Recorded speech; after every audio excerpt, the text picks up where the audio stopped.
آج ہم مشہور اردو کہانی کبیر اور اسد کا لازوال رشتے کا ایک ایسا گہرا جائزہ لینے والے ہیں جو ہمیں پرانی یادوں، بچھڑنے کے دکھ اور سچی دوستی کی اصل طاقت سے روشناس کرائے گا۔ کوئی بھی بہترین کہانی صرف واقعات کا مجموعہ تو نہیں ہوتی نا، دراصل اس میں چھپے ہوئے کچھ خاص ادبی پہلو ہوتے ہیں جو اسے ایک شاہکار بناتے ہیں، اور اس کہانی میں مصنف نے خاص طور پر دو چیزوں کا کمال کا استعمال کیا ہے۔ ایک ماحول یا پس منظر کا بطور زندہ کردار کے، اور دوسرا سنبھال کر رکھی گئی پرانی چیزوں کی گہری علامت نگاری۔ تو چلیے ان تمام شاندار پہلوؤں کو بے نقاب کرتے ہیں۔ کہانی شروع ہوتے ہی ذرا کبیر کے اس کمال کے جملے پر غور کریں، دوستی انتظار کرنا جانتی ہے۔ کتنا گہرا جملہ ہے نا؟ یہ محض چند الفاظ نہیں ہے، بلکہ یہ پوری کہانی کے کھلنے سے پہلے ہی وفاداری اور مستقل مزاجی کی ایک ایسی مضبوط بنیاد رکھ دیتے ہیں جو ہمیں بتاتی ہے کہ آگے چل کر وقت کا امتحان کتنا ہی کٹھن کیوں نہ ہو، سچے رشتے وقت کی قید سے بالکل آزاد ہوتے ہیں۔ تو اس جائزے کا پہلا حصہ ہے ایک پرانی دوستی کی واپسی۔ 20 سال بعد کا یہ سفر آخر کیسا تھا؟ آئیے دیکھتے ہیں۔ اب ذرا اس پورے 20 سالہ طویل وقفے کو ایک کہانی کی طرح دیکھیں۔ بچپن کی وہ معصوم سی دوستی، پھر اچانک اسد کے والد کی وفات کا سانحہ اور اس کا شہر چھوڑ کر چلے جانا، پھر وقت گزرنے کے ساتھ ساتھ خطوط اور فون کالز کا یوں مدھم پڑتے جانا جیسے وہ کبھی تھے ہی نہیں، اور پھر پورے 20 سال بعد اسد کا اپنے اندر ہمت جما کر کے لاہور کی اسی پرانی گلی میں واپس لوٹنا۔ یہ محض وقت کا گزرنا نہیں ہے، بلکہ یہ دو انسانوں کے درمیان پیدا ہونے والے ان خاموش فاصلوں اور ایک بھاری جذباتی بوجھ کی پوری داستان ہے۔ اب ذرا تصور کریں اسد کی اس اندرونی ہچکچاہٹ کا، اتنے سال بعد کیا کہوں گا؟ ہم سب انسان ہیں اور کبھی نہ کبھی اس قسم کی ہچکچاہٹ کا شکار ضرور ہوتے ہیں۔ یہ ایک ایسی عام لیکن بے حد تکلیف دہ پریشانی ہے جو اس کے پرانے چائے والے کے پاس پہنچنے کے لمحے کو اتنا زیادہ جذباتی بنا دیتی ہے۔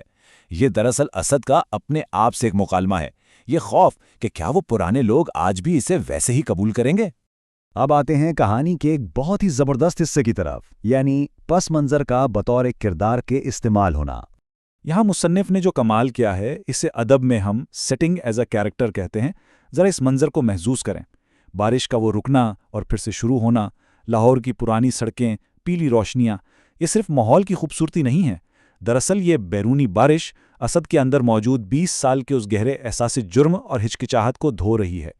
شہر بذات خود کہانی میں ایک متحرک زندہ کردار ادا کر رہا ہے جو اسد کے ذہن پر موجود بوجھ کو صاف کر رہا ہے۔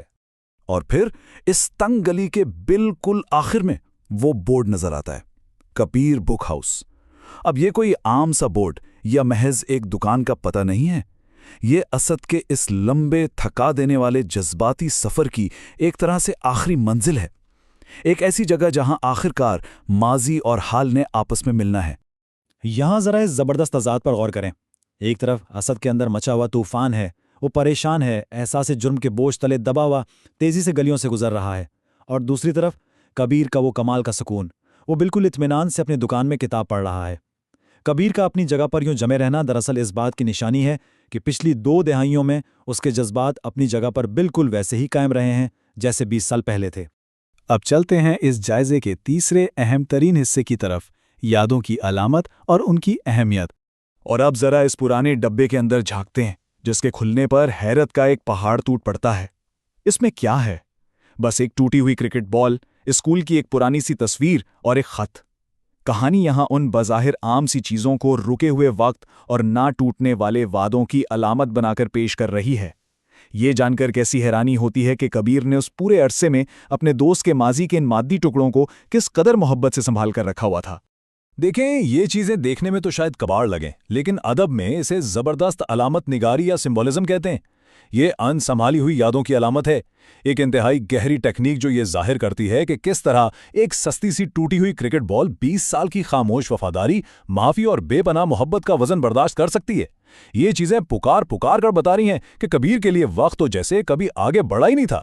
اب اس ڈبے کو دیکھ کر اسد کے منہ سے جو الفاظ نکلتے ہیں، یہ سب ابھی تک سنبھال کر رکھا ہے، یہ صرف ایک سوال نہیں ہے، یہ وہ شدید حیرت اور ندامت کا لمحہ ہے جب انسان کو یہ پتہ چلتا ہے کہ جب وہ خود کو ماضی سے کٹا ہوا محسوس کر رہا تھا، بالکل اسی وقت کوئی دوسرا اس کی موجودگی کو اپنی زندگی میں روزانہ محبت کے ساتھ محسوس کر رہا تھا۔ اور اب آتے ہیں اس تجزیے کے چوتھے اور آخری حصے کی طرف، یعنی سچی دوستی کا لازوال رشتہ۔ یہ جملہ سیدھا دل پر جا کر لگتا ہے، دوست بدل سکتے ہیں، یادیں نہیں۔ یہ ہمیں بتاتا ہے کہ حقیقی رشتے اس بات کے محتاج نہیں ہوتے کہ آپ روزانہ ایک دوسرے سے ملیں۔ یہ رشتے تو خوبصورت یادوں کی مضبوط بنیاد پر قائم ہوتے ہیں۔ انسان حالات کی وجہ سے دور ہو سکتا ہے، لیکن جو نقش دل پر ثبت ہو جائیں وہ کبھی نہیں مٹتے۔ اور پھر یہ کمال کی بات، دوستی حساب نہیں رکھتی۔ کتنی آسانی سے بغیر کسی شکوے اور شکایت کے کبیر نے 20 سال کا حساب معاف کر دیا، اور یہی چیز اس کہانی کو اتنا خاص بناتی ہے۔ یہ بتاتی ہے کہ ایک سچا تعلق کس طرح سالوں کی گنتی، یاد کی جانے والی تاریخوں اور نہ لکھے گئے خطوط کے حساب کتاب سے کہیں اوپر ہوتا ہے۔ تو اس سارے شاندار جائزے کے بعد جو ایک خیال انگیز سوال ہمارے ذہنوں میں گونجتا ہے وہ یہ ہے کہ کیا وقت اور فاصلے واقعی سچے رشتوں کو کمزور کر سکتے ہیں، یا جب بات سچی، خالص اور دیر پا محبت کی ہو تو کیا وقت اور فاصلے محض ایک وہم بن کر رہ جاتے ہیں؟ کبیر اور اسد کی یہ کہانی اس بات کا زندہ ثبوت ہے کہ کچھ رشتے واقعی وقت کی قید سے بہت دور ہوتے ہیں۔ سوچئے گا ضرور، اور ہاں، امید ہے کہ اس جائزے نے کہانی کے ان چھپے ہوئے پہلوؤں کو سمجھنے میں آپ کی دلچسپی کو مزید بڑھا دیا ہوگا۔